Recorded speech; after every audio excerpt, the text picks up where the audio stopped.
사형 선고를 받으시다. 빌라도는 수석 사제들과 지도자들과 백성들을 불러 모아 그들에게 말하였다. 여러분은 이 사람이 백성을 선동한다고 나에게 끌고 왔는데 보다시피 내가 여러분 앞에서 신문해 보았지만 이 사람에게서 여러분이 고소한 죄목을 하나도 찾지 못하였소. 헤로데가 이 사람을 우리에게 돌려보낸 것을 보면 그도 찾지 못한 것이요. 보다시피 이 사람은 사형을 받아 마땅한 짓을 하나도 저지르지 않았소. 그러니 이 사람에게 매질이나 하고 풀어주겠소. 그러자 그들은 일제히 소리를 질렀다. 그자는 없애고 바라바를 풀어주시오. 바라바는 예루살렘에서 일어난 반란과 살인으로 감옥에 갇혀있던 자였다. 빌라도는 예수님을 풀어주고 싶어서 그들에게 다시 이야기하였지만 그들은 그자를 십자가에 못 박으시오, 십자가에 못 박으시오 하고 외쳤다. 빌라도가 세 번째로 그들에게 도대체 이 사람이 무슨 나쁜 짓을 하였단 말이오. 나는 이 사람에게서 사형을 받아 마땅한 죄목을 하나도 찾지 못하였어. 그래서 이 사람에게 매질이나 하고 풀어주겠소 하자 그들이 큰 소리로 예수님을 십자가에 못 박으라고 다그치며 요구하는데 그 소리가 점점 거세졌다. 마침내 빌라도는 그들의 요구를 들어주기로 결정하였다. 그리하여 그는 반란과 살인으로 감옥에 갇혀있던 자를 그들이 요구하는 대로 풀어주고 예수님은 그들의 뜻대로 하라고 넘겨주었다. 아멘.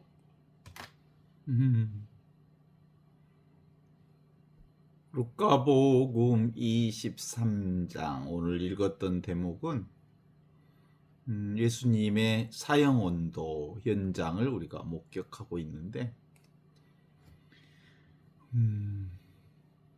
십자가에 못 박으시오. 아주 강렬하죠. 그래서 저 사람 놔두고 바라바를 빌라도는 예수를 내놓아 놓고 싶어서 그들에게 다시 십자가형을 처박으시오라고 하는 외치는 사람들에게 도대체 이 사람이 무슨 죄를 지었는데 이 사람에게 사형을 찾아내지 사형에 처할 죄를 찾아보지 못했다면서 바라바를 놓아줄 생각이다. 그랬더니 더 큰 소리로 십자가에 못 박으라고 소리 지르는 군중들을 우리가 목격하게 되는데요. 결국 어떻게 했어요? 예수를 십자가에 못 박았지. 그죠? 여기서 우리의 궁극적 질문이 있습니다. 십자가를 못 박으시오 했는데 결국은 하느님을 십자가에 못 박는 결과를 가져오는 사실을 보면서 궁극적인 질문이 뭐예요? 하느님이 십자가에 못 박혀지는 하느님이 목격돼요? 목격이 안 되죠. 근데 너무나도 분명하게 우리는 눈에 보이는 예수를 죽이는 행위를 통해서 바로 하느님을 십자가에 못 박는 과정들을 우리가 보게 되는 거거든요. 무변허공의 각소현발이라고 하는 말을 들어본 적이 있을지 모르겠어요. 눈에 드러나는 그 모든 게 사실은 하느님을 드러내고 있잖아요. 우리가 경험하는 세상사 전체가 눈에 보이지 않는 하늘, 허공, 텅 비어있는 하늘에서 드러나는 세상 모든 것들이 다 하늘을 드러내고 있고 진리를 드러내고 있고 하느님을 드러내고 있고 드러내는 그 모든 것들을 통해서 지금 여기 살아있는 하느님의 현존을 우리가 경험할 수 있는데 눈에 보이는 예수를 죽이는 행위가 바로 눈에 보이는 것들을 부정하는 행위가 곧 하느님을 부정하는 행위다. 이런 관점에서 오늘의 이 십자가 사건을 좀 볼 수 있었으면 좋겠어요. 인류 역사상 가장 부조리한 재판의 과정을 우리가 목격하면서 그 인류 역사상 2000년 전 사건이 2000년 전 사건이 아니고 지금 여기서 우리가 경험하는 사건, 그게 바로 십자가 사건입니다. 눈에 보이는 온갖 것을 부정하는 일, 그건 곧 하느님을 부정하는 일이다, 이렇게 보는 거죠. 더 나아가서는 무죄한 이가 이 죽음의 길로 내몰리고 대신 바라바를 놓아두시오라고 말함으로써 흉악한 범죄자가 자유를 얻는 이 역설적 사건이라고 하는 건 단순한 과거에 기록된 사건이 아니잖아요. 늘 우리가 현실에서 늘 경험하는 사건이죠. 어때요? 우리는 실제로 대한민국의 역사가 너무나도 박진감 넘치는 역사를 우리가 경험했기 때문에 우리 실제로 무죄한 사람이 재판정에 서게 되고 죄 많은 자들이 풀려나는 경험들을 참 많이 하잖아요. 요즘에 이제 그 계엄 정국이 이렇게 풀려가는 과정에 있기 때문에 윤석열과 함께 계엄을 꾸몄던 자들이 법정에 들어가고 그동안 대장동이니 검찰의 무자비한 기소를 통해서 법정에 그 죄 없이 끌려갔던 사람들이 이제 법정에서 풀려나고 무죄 선고를 받고 하는 모습들을 보는 아주 다이나믹한 한국 역사 안에 있는 사람들은 오늘 이 예수님의 사형 온도와 바라바를 놓아주고 예수를 무죄한 예수를 십자가에 못 박으라고 하는 이 세상사 모순을 그대로 직면하게 되는 삶들을 우리가 보게 되는데 오늘날 우리가 살아가는 지금 여기 이 순간의 삶의 근본적 질문을 던지게 되죠. 우리의 삶의 한복판은 늘 뭐가 들어있어요? 이렇게 흉악범들은 자유를 찾고 무지한 이들은 십자가에 못 박히는 현실을 하느님의 현존이라고 하는 관점을 통해서 볼 수 있죠. 루카복음 저자는 예수 순환 기사를 기술하면서 로마의 사법 체계와 유대 종교 지도자들의 정치적 압력이 결탁해서 만들어가는 아주 치밀하고도 그 교묘한 상황들을 이렇게 드러내 보여주는데 그런 상황들이 그때만 있는 게 아니고 지금도 지금 이 순간에도 우리가 살아가는 이 땅에서 계속 벌어지는 상황이잖아요. 예를 들면 이란의 전쟁 과정에서 무죄한 아이들이 학교 아이들이 160명 이상 폭탄으로 몰사하는 무죄한 아이들의 죽음과 그리고 그 무자비한 폭격을 가하는 그 어마어마한 죄악의 모순이 지금 여기 이 순간 우리가 보는 이 자리에서 일어나잖아요. 그래서 예수님의 이 재판은 정의를 세우기 위한 과정이 아니라 기득권을 유지하려는 자들의 욕망과 책임을 회피하려는 통치자들의 이 비겁함이 세상에 드러나는 비극의 사건들을 보게 되는 거죠. 로마 총독 본티오 빌라도라고 하는 사람은 예수에 대한 신문을 마친 다음에 대사제장들과 관리들을 그리고 백성들을 불러 모아서 공식적인 입장을 표명합니다. 루카복음 23장 14절에서 빌라도는 너희가 고발하는 일에 대해서 이 사람에게서 나는 죄를 찾지 못했다라고 선언하면서 헤롯 안티파스 역시 동일한 결론을 내렸음을 강조하고 있습니다. 그죠? 그러니까 루카복음 14장 23장 14절에서 하고자 하는 것은 빌라도는 총 3번에 걸쳐서 예수를 무죄를 주장합니다. 그러니까 누가 봐도 무죄지요. 이는 예수의 결백함을 법적으로 확증하는 동시에 빌라도 스스로가 진리보다는 정치적 안정, 자기 권력 유지를 선택을 택했다고 하는 사실을 정확하게 드러내는 장면입니다. 그럼 모든 것은 지금 여기 이 순간에서 진리가 완벽하게 드러난 거죠. 빌라도는 예수라고 하는 분의 무죄를 알았지만 유대 지도자들의 악한 시기심과 그리고 그들의 간악함 때문에 로마 제국으로부터 문책이나 유대 내의 폭동을 두려워하면서 정의를 세상에 드러내기를 포기했다라고 하는 것이 명백하게 드러나는 빌라도의 선언이라고 볼 수 있지요. 제1차 선언은 언제 나오냐면 루카복음 23장 14절에서 15절에 나오죠.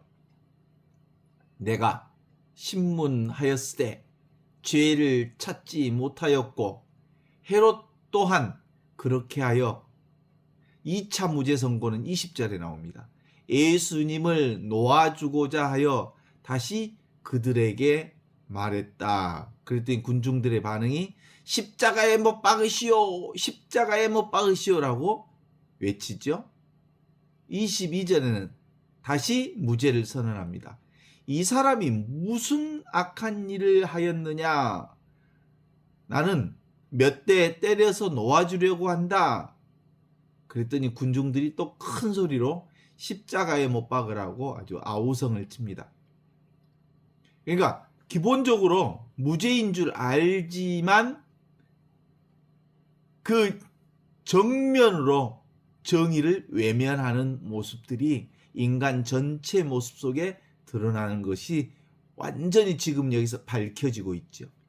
유대 지도자들이 예수님을 고발한 3개의 큰 내용이 있죠. 첫째는 백성을 선동해서 반란 일으켰다. 두 번째는 로마 황제에게 세금 바치지 말라고 했다. 셋째는 자칭 왕이라고 칭했다. 그런데 이 모두 3가지가 뭐예요? 다 거짓이죠. 애곡된 주장이 있죠.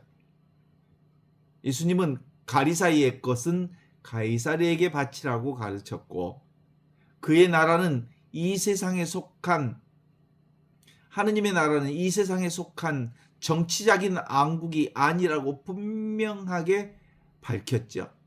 그럼에도 불구하고 군중들은 빌라도를 막 압박합니다. 이 사람을 풀어주면 당신은 가이사르의 충신이 아니오 라고 외치면서 빌라도의 가장 아픈 권력욕을 확 찔러버립니다. 네가 계속해서 빌라도의 왕권을 유지하려면 예수를 십자가에 못 박아야 한다. 빌라도는 과거에 유대인들의 종교적 감정을 자극하는 실책을 저질러서 로마 황제에게 보고될 위기에 처한 적이 있었기 때문에 또 다른 소요 사태를 감당할 힘이 없었던 거예요. 그래서 결국은 이 재판의 법적인 증거가 아니라 여론과 정치적 이해관계에 의해서 예수를 십자가에 못 박고 마는 결과를 빚어낸 거죠. 그 결국 하느님을 죽여버린 거지. 있는 그대로 지금 이대로의 현재 살아있는 하느님의 진실을 외면하고 그의 생각과 그의 의지와 권력욕에 의해서 지금 이렇게 생생하게 살아있는 그리스도를 죽여버리는 결과를 가져온 거죠. 현존을 살지 않으면, 생각으로 살면, 자기의 의지로 살면, 자기의 욕망대로 살면, 자기의 논리대로 살면 결국은 지금 살아있는 현존하시는 영원한 생명인 그리스도를 죽이는 결과를 가져오는 게 예수 그리스도를 통해서 우리가 정확하게 우리가 알아차릴 수 있어요. 우리 지금도 마찬가지. 지금 살아있는, 지금을 살지 않으면 결국은 살아계신 그리스도를 죽이는 역할을 한다고요. 그리스도가 어디 있어? 지금 있고 여기 있고 이 순간 있는데 지금 현존을 살지 않는 모든 이들은 자기의 생각으로, 자기의 의지대로, 자기의 욕망대로, 자기의 에고의 관점으로, 자기 잣대로 하느님을 재단하고 말다. 이게 바로 이 사건의 핵심입니다. 흉악범 바랍바의 석방과 예수의 사형 온도가 막 교환되는 장면이죠. 이 복음의 핵심인 예수를, 무죄한 예수를 십자가에 죽이는 결과를 통해서 죄 많은 바랍바를 풀어주는 사건. 이 바랍바는 이름으로 보면 바라라는 말이 아들이라는 뜻이거든요. 아빠 그러면 아버지라는 그 뜻이거든요. 그래서 마르 아빠라고 해서 바랍바라고 하니까 아버지의 아들이라는 뜻으로 바로 바랍바가 누구예요? 이 세상 모든 이들이 하느님의 아들이죠. 아버지의 아들들이죠. 신학적으로 이 중의적 의미를 내포하는 사람의 모든 사람들은 다 하느님의 아들이요 누군가의 아들이면서 하느님의 피조물이고 죄의 속박 안에 있는 인류 전체를 상징하는 거죠. 그러니까 예수의 십자가의 죽음을 통해서 바랍바를 놓아주시오라는 말은 하느님의 아들들이 무죄한 이의 죽음을 근거로 해서 다시 살게 됐더라라고 하는 의미란 말이에요. 우리는 죄가 있어도 살아나지요. 왜냐하면 현존하시는 그리스도를 통하여 그리스도와 함께 그리스도 안에서 성령과 하나 되는 그리스도를 통한 세상 전체는 늘 항상 지금 여기서 살아 숨쉬게 되어 있죠. 바랍바는 밀란을 꾸몄고 살인을 저질렀던 실체적 죄수였지만 그는 십자가형을 받아 마땅한 인물이었지만 무죄한 예수의 죽음 덕분에 그런 대가 없이 자유를 얻게 된 거죠.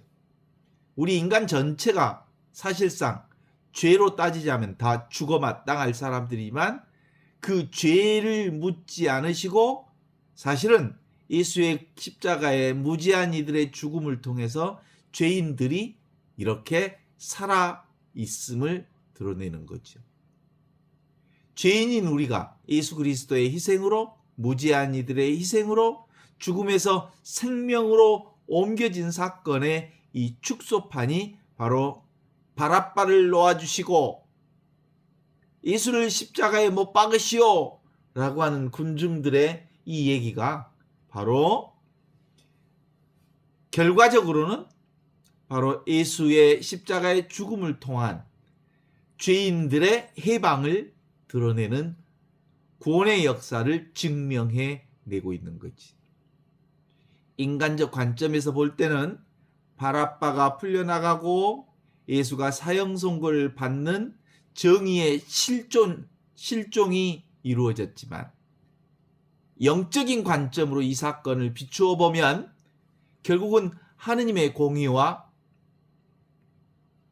그리고 사랑이 만나는 지점, 그게 하느님의 죄에 대한 엄격한 벌을 내리셔야 하는 공의로운 분이시지만 동시에 죄인을 사랑으로 사랑하시는 당신의 아들 대신 우리 모두를 살려내시는 하느님의 사랑을 경험하게 되는 거죠. 존재하는 모든 것들은 존재하지 않는 그리스도를 통하여 늘 살아계신 그리스도를 통해서 지금 이렇게 살아있다는 말이에요. 그래서 이게 교환의 제사다 이렇게 얘기하잖아요. 우리가 막 미사를 예수 그리스도의 죽음과 십자가의 죽음과 부활을 통해서 죄인들의 무죄한 예수의 죽음을 통한 죄인들의 죄사함이 이루어지는, 죄사함이라고 하는 건 예수 그리스도의 죽음을 통해서 원래부터 모든 이들은 죽지 않는 영원한 생명을 갖게 됐다는 것을 드러내 보여주는 거거든요. 인간적인 관점으로 우리 인간의 죄는 죽을 죄지만 하느님의 관점으로 보면 모두 다 하느님의 영광을 드러내기 위한 바로 하느님의 놀라운 사랑의 역할이 펼쳐지는 자리죠. 그래서 죄가 많은 곳에 은총도 많다라는 말은 바로 그런 걸 얘기하고 있어요. 우리가 져야 할 십자가를 바로 예수께서 대신 지심으로써 우리는 죽을 판별에서 벗어난 생명의 약속받는 존재가 되었다라고 얘기하죠. 그러니까 죽음과 삶은 늘 하나로 연결되어 있는 거죠. 예수님의 사형 언도의 현장은 하느님의 부재하는 것처럼 보이는 가장 처절한 순간이지만 그때 바로 텅 비어있는 그 자리에 충만한 하느님의 은총이 가득한 순간이라는 것을 역설적으로 보여주는 거예요. 그리스도의 영성은 바로 그런 지점, 지금 이 순간 하느님께서 가장 깊이 개입하고 계신다는 걸 가르쳐 주십니다. 어때요? 우리가 보는 이 현장, 세상 그대로가 바로 뭐예요? 하느님의 은총, 하느님의 축제, 하느님의 축복 가운데 있는 거거든요. 영성은 하느님을 추상적 관점이 아닌 현재의 구체적인 삶에서 펼쳐내는 실제적인 하느님의 은총을 사는 거거든요. 보이는 것, 들리는 것, 느껴지는 세상의 온갖 것들이 바로 텅 빈 하느님이 펼쳐내시는 하느님의 영광이요, 하느님의 사랑이요, 하느님의 축복이요, 하느님의 은총임을 표현하고 있어요. 그걸 알아보는 사람들이 바로 영적 눈을 가지고 있는 사람이죠. 영적인 안목이 열리면 세상 전체가 다 하느님의 은총이거든요. 보이는 세상을 통해서 보이지 않는 하느님을 온전하게 드러내 보여주시기 때문에 그렇죠. 그래서 우리가 기도 시간에 따로 기도하는 일이 일하는 일과 서로 구별되지 않는다는 거예요. 일하는 시간과 기도하는 시간이 따로 있는 게 아니고 우리가 일하고 움직이고 살아 숨쉬고 있는 이 현존의 시간이 바로 하느님이 온전히 우리와 함께하는 하느님과 하나 되는 시간이거든요. 하느님을 사랑하는 마음으로 행하는 모든 일상적 행위가 곧 기도임을 우리가 알아차릴 수 있어야 합니다. 하느님의 현존을 산다는 것은 단순히 머릿속으로 하느님을 생각하는 것이 아니라 내 영혼의 중심에 계신 하느님께서 이 삶 전체를 드러내 보여주고 있다는 거예요. 현실이 곧 진실이요, 진실이 곧 현실이다 이 말이에요. 그래서 행동을 시작하기 전에 행동하는 도중에 또 일을 마친 후에 우리 마음 한가운데서 하느님께서 일하셔서 일을 시작하셨고 일을 그 과정들을 엮어내 주셨고 일을 맞춰 주셨으니 하느님이 시작하고 하느님이 마무리 짓는 일이었다 이렇게 보는 거죠. 그게 바로 하느님의 관상, 하느님의 눈으로 세상을 보는 눈이죠. 주님, 저는 온 마음을 다해 당신을 사랑합니다. 주님, 저를 당신의 뜻대로 당신의 도구가 되게 해주십시오. 저를 당신의 평화의 도구가 되게 해주십시오. 그러면 우리를 당신 도구로 삼아서 세상 전체에 하느님의 영광과 하느님의 사랑을 펼쳐내실 거라는 거거든요. 그때 우리의 인간의 눈으로 보면 그게 전쟁을 만드는 것처럼 보이지만 모든 것을 합하여 선을 이루시는 그분께서 우리를 도구로 쓰고 계신다면 그 어떤 상황이든 어떤 세상의 표현이든 최상선의 하느님의 아름다움을 표현하고 있는 곳이다. 이렇게 볼 수 있는 거죠. 하느님은 과거의 기억이나 미래의 상상 속에 계시는 게 아니라 지금 내가 발 딛고 서 있는 이 자리가 바로 하느님의 자리. 이 자리가 꽃자리가 바로 하느님의 자리인 거예요. 내가 서 있는 자리가 꽃자리요. 그 꽃자리가 지금 그리스도가 함께 현존해져 있는 지금의 이 순간이 바로 하느님의 영원한 생명의 자리다. 이렇게 볼 수 있죠. 예수님은 사형 선고를 받는 순간 하느님은 어디에 계시는가? 루카복음 23장에 침묵하는 예수님은 무능력한 존재가 아니라 고통당하는 인간과 온전히 일치하고 계시는 하느님의 모습을 그대로 보여주고 있죠. 혹시 엔도 슈샤크의 소설 침묵이라고 하는 책을 읽어보셨는지 몰라요. 엔도 슈샤크의 소설 침묵에서는 로드라고 하는 로드리고 신부라고 하는 분이 겪는 갈등처럼 하느님은 우리가 고통을 겪을 때 멀리서 지켜보는 분이 아니시라 하느님의 함께 아파하시는 그리고 우리와 함께 십자가의 길을 걷고 계시는 분이시다. 이렇게 얘기하고 있죠.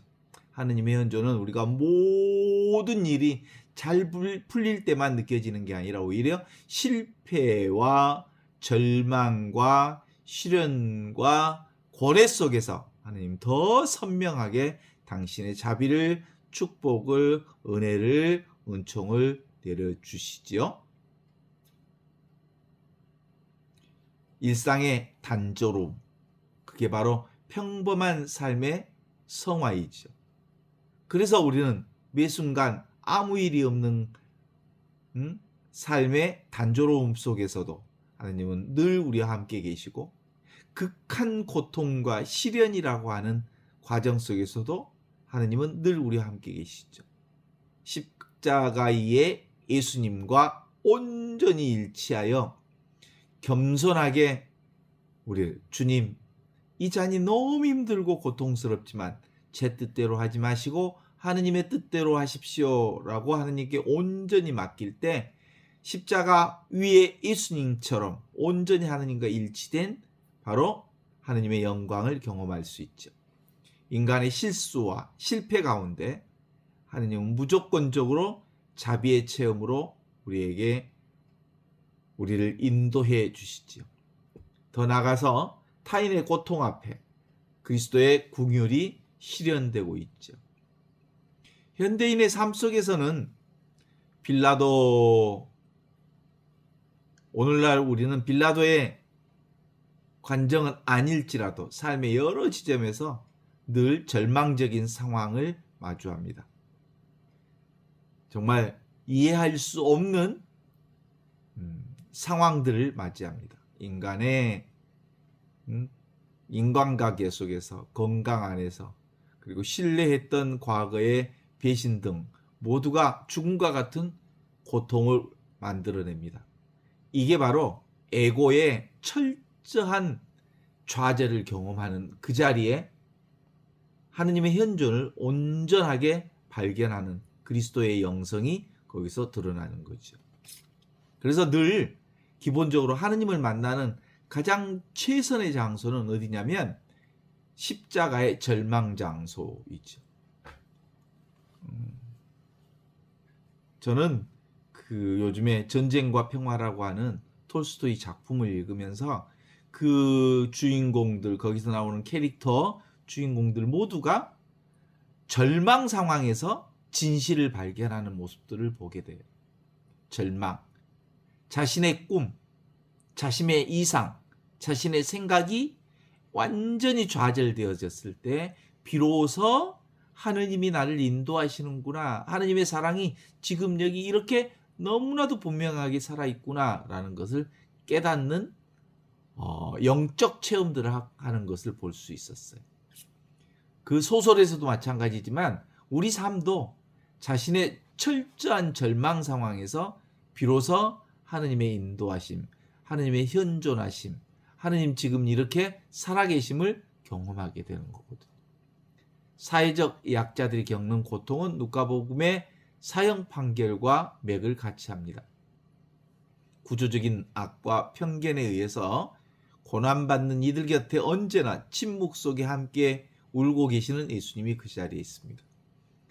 헨리 나우에는 고통받는 이들과 연대하는 바로 불쌍한 마음이, 곧 연민하는 마음이 하느님의 길이라고 강조합니다. 이는 단순히 물질적인 도움을 주는 것을 넘어서 상대방의 아픔 속에 들어가서 함께 머무르는 것. 고통이 있는 곳에 바로 우리 함께 계시는 그리스도가 계시다. 프란치스코 교황님은 세월호 때 고통 앞에 중립은 없다라고 얘기하셨고, 또 그 성직자 성성에 계시는 추기경님께서는 윤석열 정부의 그 무자비한 겸소파 앞에서 정의 앞에 중립은 없다라고 얘기함으로써 그리스도인들은 늘 바로 정의의 한가운데 그리고 고통 한가운데 함께 있어야 함을 보여주셨죠. 우리는 주변에 갇힌 이들, 억압받는 이들에게 자유와 해방을 주는 구체적인 실천 행동을 통해서 하느님의 현존을 증거할 수 있습니다. 지금 여기 영성의 관점에서 머무르는 게 아니라 가난하고 소외된 이들의 희망과 고뇌를 나의 것으로 받아들이는 실천적 삶으로 이어져야 함을 보여주는 것이죠. 가장 극단적인 상황은 사형수 얘기는 바로 하느님의 위대한 신비를 보여줍니다. 흉악한 범죄를 저질러 인간 사회로부터 사형문도를 받은 이들이라고 할지라도 마지막 순간 하느님을 만남으로써 진정으로 평화의 구원을 얻는 사례들이 존재합니다. 사형수 프란치스코는 감옥에서야 비로소 하느님을 알게 되었고 자신의 고통을 보석으로 봉헌하면서 하느님 나라를 그릴 수 있게 되었다고 고백했습니다. 다른 사형수들도 지금 제가 할 수 있는 일은 상처받는 분들을 진심으로 용서를 구하며 회개하는 것뿐이라고 얘기하면서 실제로 늘 이렇게 지금 여기 그리스도를 만나는 것, 그리스도의 현존을 만나는 것, 그것이 인생의 가장 최상의 선물이라는 걸 알 수 있습니다.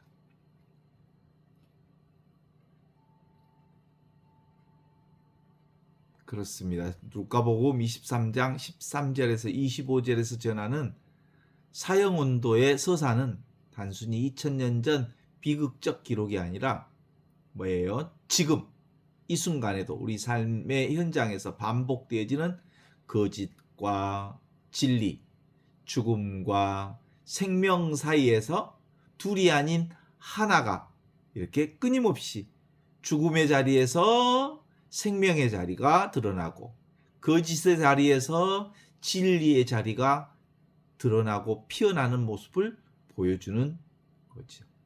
예수 그리스도의 무죄한 자로서의 사형원들을 받으셨고 그로 인해서 유죄한 인류의 바라빠가 자유를 얻었습니다.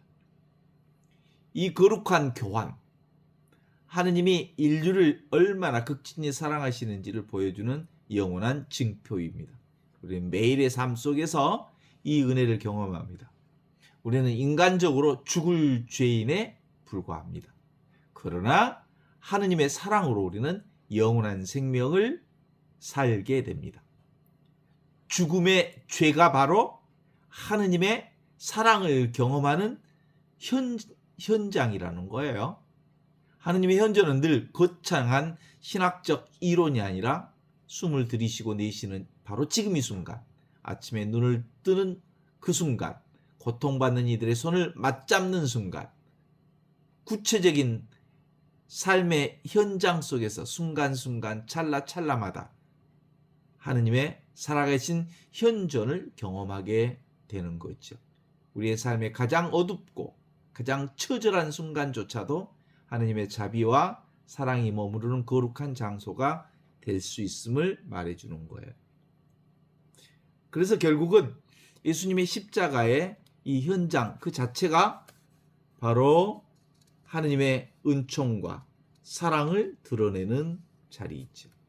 결국은 십자가의 현장, 우리의 삶의 현장은 무상하지요. 모든 것은 어떤 일이든 왔다 가고 오고 가고 피고 지고 생겼다 없어지는 그 삶의 현장 그대로가 영원하고 무한하고 절대 불변인 바로 영원한 생명이 드러나는 현장입니다.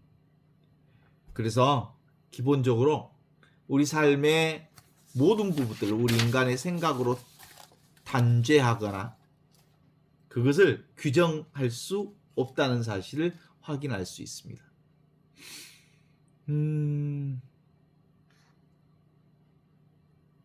변함없는 것은 늘 영원하고 절대 불변한 것은 절대로 사라지지 않습니다. 우리가 온갖 세상에서 온갖 것들을 다 경험하지만 실제로 경험하는 모든 것들이 어디에 있어요? 바로 하느님의 진리를 드러내고 있는 거고 예수님의 십자가가 곧 진리 그 자체입니다. 물속에 물고기가 물속에서 물을 찾는다는 말이 있잖아요. 이 얘기만 할 때마다 제일 정확하게 표현한다면 우리의 삶 그대로의 현실이 바로 하느님의 온전한 진실을 드러내고 있음을 경험할 수 있는 애화가 있다면 제가 제일 재밌게 들 수 있는 얘기가 바로 파도와 바다의 얘기 같아요. 아기 파도들이 바다가 보고 싶어서 바다에 가고 싶어요. 바다가 보고 싶어요. 바다에는 영원하고 무한하고 절대 불변인 영원한 생명이 있다는데 바다가 보고 싶어요. 그래서 파도들끼리 할아버지 파도를 해변가에서 철썩철썩 미역을 머리에 이고 가고 있어서 할아버지가 찾아가서 바다가 보고 싶다고 바다가 바로 영원한 바다, 무한한 바다, 절대 불변의 바다가 있다는데 거기 가고 싶습니다. 할아버지 단순간에 아주 정확하게 표현 네가 바로 바다다. 근데 놀랍게도 이 파도는 자기가 바다라는 말을 죽었다 깨나도 안 믿습니다. 그게 우리 인간의 삶의 모습과 얼마나 닮아 있는지요. 자, 그러면 할아버지 다리가 절이다. 그러니 너희들이 이 할아버지 다리를 좀 주물러 줄 수 없겠니? 아, 그 정도는 할 수 있죠. 쑥 들어가서 할아버지 다리를 주무려고 바닷속으로 쑥 들어갔어. 그때 그들이 비로소 파도가 바다인 줄을 알았다는 이 사실 아니겠어요? 우리는 겉으로 보면 파도와 똑같은 모습을 하고 있지만 이 파도라고 하는 나의 이 개별적 개체성이 곧 전체성인 바다 안에서 출렁거리는 파다라는 거예요. 그러니까 이 개별적 존재로서의 나, 개별적 존재로서의 세상, 그것 자체가 곧 전체 생명이 움직이는 바로 진리를 드러내는 현상이다. 이렇게 보면 되겠죠? 어떻습니까? 그러니까 지금 여기 우리가 매 순간 인생 100년을 날수로 계산하면 36,500일 산다고 하면 이 36,500일 내내 우리는 어디에서 살아요? 바로 영원한 생명인 하느님의 현존 가운데서 살게 되는 것. 그죠? 은총 가운데 살고 있는 거고, 하느님의 축복 가운데서 살고 있는 거고, 하느님의 영원한 생명 가운데서 펼쳐지는 세상의 온갖 변화들을 경험하면서 살고 있는 거지. 그런데 정확하게 우리가 알아야 하는 이유 중에 하나는 실제로 예수님의 십자가상, 빌라도에 의해서 십자가를 지게 됐지만 그건 뭐예요? 가상 현실과 같은 거예요. 그건 이미 지나갔다 사라지면서 그 가상 현실을 통해서 하느님의 진실을 드러내는 일이거든요. 그러니까 우리의 눈에 나타나는 모든 것들은 실제로 왔다 가고 피고 지고 생겼다 없어지는 것이지만, 오고 가고 피고 지고 생겼다 없어지는 그 모든 것들을 통해서 오지도 않고 가지도 않고 영원하고 무한하고 절대 불변인 이 하느님의 은혜를 드러내고 있고 하느님의 구원을 드러내고 있는 거예요. 그러니까 지금 이렇게 경험하고 있는 것 이거예요. 그래서 우리의 삶은 뭐예요? 축제 매 순간 셀레브레이션, 축제라고 할 수 있어요. 축제. 삶은 매 순간마다 신비롭게 움직이는 축제죠. 그게 십자가의 고통으로 드러나기도 하고 어떤 데는 축제로 드러나기도 하지만 그 아픔과 십자가를 전부 합쳐서 가상현실의 축제인 겁니다. 그런데 그것을 인간의 생각으로 규정하기 시작하면 그 영어로는 셀레브레이션이라고 그러는데, 셀레브레이션은 생각 또는 개념, 생각과 개념으로 세상을 규정시켜버리면 실제로 우리의 삶을 경험할 수가 없어.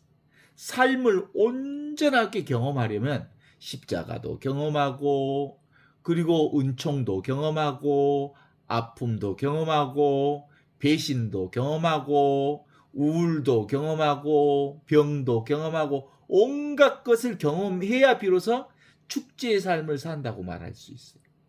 그러니까 지금 여기 이 순간 이 하느님의 현존을 통해서 세상에 이렇게 활짝 펼쳐지고 있는 하느님의 축제 현장을 경험하고 있다, 이렇게 볼 수 있죠. 축제의 삶은 늘 어떻게 드러날까요? 까르페 디엠으로 드러납니다. 축제의 삶을 경험하는 유일한 방법은 이 순간을 사는 방법입니다. 까르페 디엠. 축제의 삶을 경험하는 또 다른 방법은 운명을 사랑하는 것. 내가 살고 있는 이 삶 자체가 너무나도 신비롭고 찬란하고 놀라운 일들로 가득 차 있기 때문에 그렇습니다. 내가 경험하는 그 모든 것이 매 순간마다 최상선의 가장 우리 인간의 머리로서는 이해할 수 없는 최고의 순간들을 경험하고 있기 때문입니다. 머리로 생각하면요, 어제 그날이 오늘 그날 같지요? 그게 바로 세상을 언어로, 생각으로, 관념으로 묶어서 세상을 죽여버리는 거죠. 세상은 죽을 수가 없어요. 하느님의 영원한 생명의 표현이기 때문에 그렇습니다. 실제로는 가상세계처럼 보이지만 그 가상세계를 실제로 잡지만 않는다면 삶은 축제지 않습니까? 가끔 보통 이제 여름에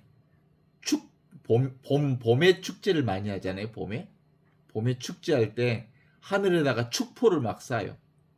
그럼 너무 아름답게 그 축포가 퍼지잖아요. 순간이죠. 너무 아름다운 것은 순간적으로 확 펼쳐졌다가 사라지는 모습들을 경험하게 되죠. 그럼 결국은 인간 세상은 십자가든 우리 인간이 볼 때 화려한 세상이든 모두 다 일시에 왔다 사라지는 것들이 꿈인 줄 알고 살면 바로 꿈에서 깨어나면서 꿈을 즐길 줄 아는 삶, 이게 바로 하느님의 복음을 사는 삶이지. 그래서 축제의 춤을 추십시오. 축제의 꽃을 즐기십시오. 축제의 그림자를 온전히 사랑하십시오. 그러니까 근본적으로 영원하지 않다는 걸 알면서 즐기라고 하는 거잖아요. 그게 복음이거든, 복음. 우리는 매 순간마다 영원하지 않는 것을 통해서 영원한 것을 경험하기 때문에 그렇습니다. 영원하지 않는 이 가상현실, 눈에 보이는 현실 같은 가상현실, 내 뜻대로 되는 일은 없습니다. 내 뜻대로 되고 싶지요. 그러나 내 뜻대로 되려고 애쓰면 그때부터 삶이 힘들어지죠. 따라서 하느님의 이 놀라운 축제를 경험하는 첫 번째 조건이 있다면 이 몸뚱아리 육신에서부터 벗어나는 일입니다. 육신은 내가 아닙니다. 육신이 아프지만, 육신이 힘들지만 그저 지금 힘들 뿐이지 육신은 내가 아니죠. 육신을 경험하고 보고 있는 내가 영원한 생명을 사는 거지.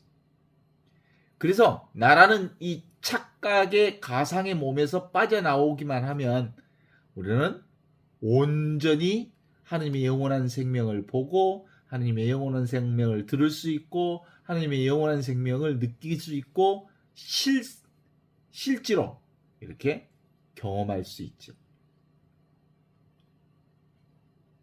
이게 무변허공의 각소현발이라고 할 수 있습니다. 하느님의 영원한 생명은 무변허공, 잡을 수도 없고 볼 수도 없고 느낄 수도 없고 알 수도 없지만 거기서 십자가의 고통으로부터 찬란한 빛의 축제까지 온갖 것들이 열리는 축제 현상입니다. 제가 십자가가 어떻게 축제냐고 얘기하면 보통 한쪽에서는 축제가 이루어질 때 화려한 것이 이루어지기도 하면서 동시에 그 화려한 곳 안에 어둠의 십자가가 같이 병영된다고 말할 수 있지. 그래서 생각도 없는 자리, 느낌도 없는 자리에서 생각도 일어나고 느낌도 일어나는 그 살아 움직이는 하느님의 현존, 영원하고 무한하고 절대 불변인 지금 이렇게 살아있는 하느님의 현존을 실감한다면 삶의 축제를 있는 그대로 즐길 수 있다는 말이죠. 그렇습니다. 이 하느님의 축제를 사는 유일한 방법은 자기를 발견하는 겁니다. 나는 육체가 아니다. 나는 개별적 존재가 아니다. 나는 원래부터 존재하는 고요하고 순수하고 밝게 비추는 이 빛 자체다. 나는 길이다. 나는 생명이다. 나는 빛이다. 나는 진리다. 나는 영원한 생명이다. 라고 하는 이 영원한 생명인 지금 눈앞에 있는 이것을 실감할 때 비로소 오고 가고 피고 지고 그리고 십자가의 온갖 고통까지도 우리가 하느님의 온전한 사랑의 축제로 경험할 수 있다는 말이죠. 눈앞에 있는 이것, 지금 여기 있는 이 현존, 내 생각, 내 느낌 내려놓으면 정확하게 경험되어지는 그것들입니다. 그래서 우리의 삶 안에서 우상을 섬기지 말라, 하나이신 하느님을 흠숭하여라 라고 하는 이 하나이신 하느님, 그래서 상을 잡지 않으면 우리는 늘 영원하고 무한한 지금 이렇게 살아있는 현재 존재하는 이렇게 보고 듣고 느끼고 하는 이 하느님을 온전하게 실감하는, 가장 하느님을 잘 실감하는 때가 언제라고요? 아플 때, 십자가의 고통을 받을 때, 아주 통증이 온 몸을 짓누를 때, 그때만큼 하느님의 현존을 정확하게 경험하는 때가 없습니다. 그죠? 그 하느님의 현존. 그래서 상에 속지 말라. 눈에 보이는 것에 속지 말라. 눈에 보이는 것은 가상세계에 한시적으로 있는 가상세계. 그래서 그것을 보는 나도 아바타고 그것의 대상도 아바타이니까 오로지 있는 것은 없이 계시는 하느님의 텅 빈 알아차림 그것뿐이죠. 그렇기 때문에 하느님의 이름을 헛되이 부르지 말라라고 말한 것. 언어로 생각으로 규정하면 하느님 죽어버리지. 어떻게 그런 하느님 없으니까 거짓말하는 거지. 그런 하느님이 없는데 그것을 자기 것으로 삼으면 도둑질하는 거지. 그래서 간음하지 말라라는 말도 바로 지금 여기 살아계신 하느님을 온전히 우리의 신랑으로 삼고 그분께 우리의 삶 전체를 드려라 이런 말씀이 있거든요.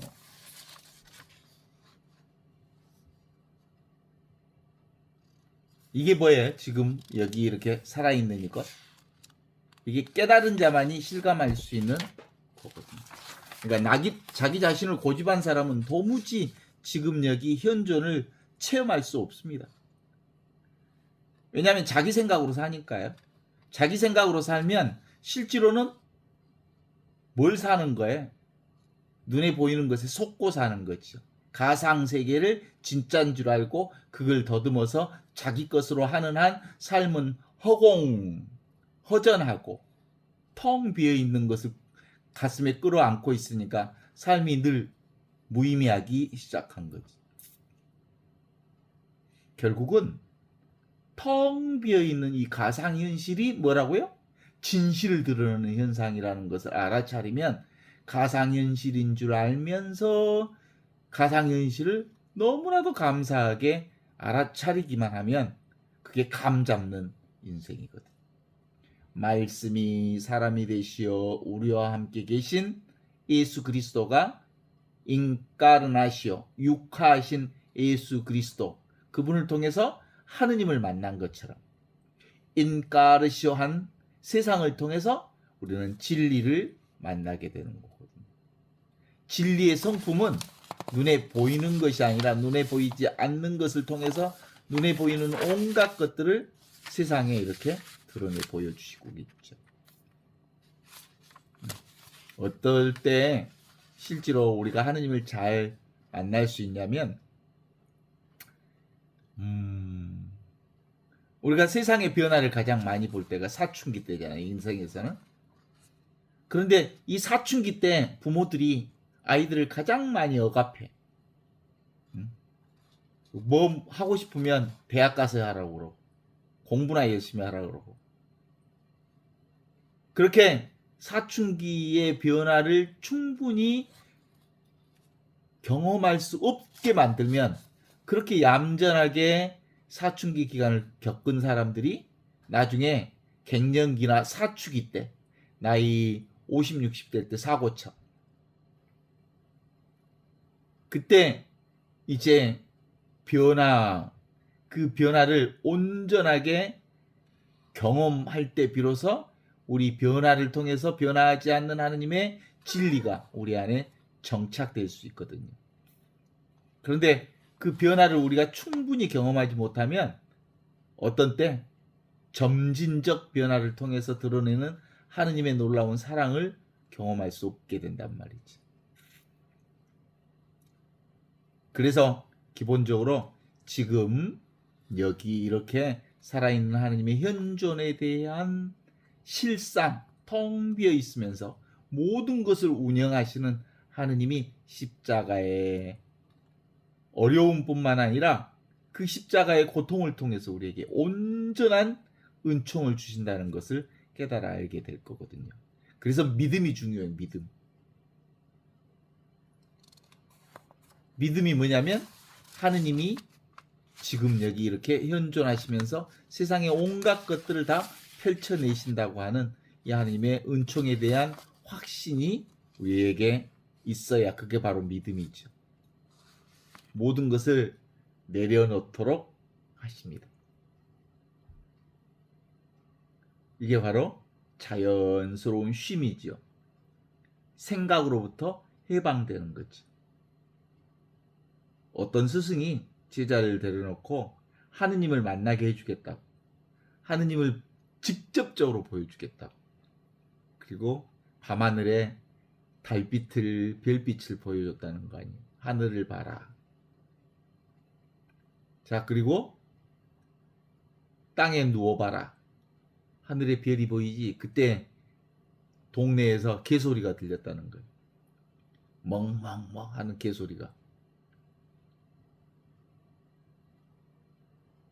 그 개소리가 들리느냐? 바로 하늘의 별을 보고 개소리를 듣는 그것. 그게 바로 영원한 생명이요 진리라는 것을 깨우쳐 아는 거다. 이게 바로 네가 원래부터 가지고 있는 순수한 마음이다. 개소리 듣는 그것. 하늘의 별을 보는 그것. 그게 바로 본래부터 순수하고 본래부터 고요하고 본래 비추는 이 밝은 그 빛이 바로 소리를 듣게 하고 하늘의 별을 보게 하고 우리의 온갖 것들을 경험하게 하는 하느님의 은혜다. 이 얘기를 주셨다는 거 아니에요? 그래서 오늘 예수님의 십자가의 죽음이 바로 인류의 최고의 죄악의 역사가 인류에게 최고의 은혜를 내려주는 역사로 바꾸어지는 거예요. 죄의 역사 이꼴 은혜의 역사, 죽음의 역사 이꼴 생명의 역사, 밤의 역사 이꼴 낮의 역사. 낮과 밤이 둘이 아니고 죽음과 생명이 둘이 아니고 그리고 어두움과 밝음이 둘이 아닌 이 깨달음. 그래서 밝아도 어둠어도 밝음을 서로 나누지 않는 이 영원하고 무한하고 절대불변인 삶은 어떤 방식에서든 드러낼 수 있다. 십자가에서 피어오르는 이 오늘의 이 희망을 통해서 우리가 하나님께 찬양을 드립니다. 오늘 얘기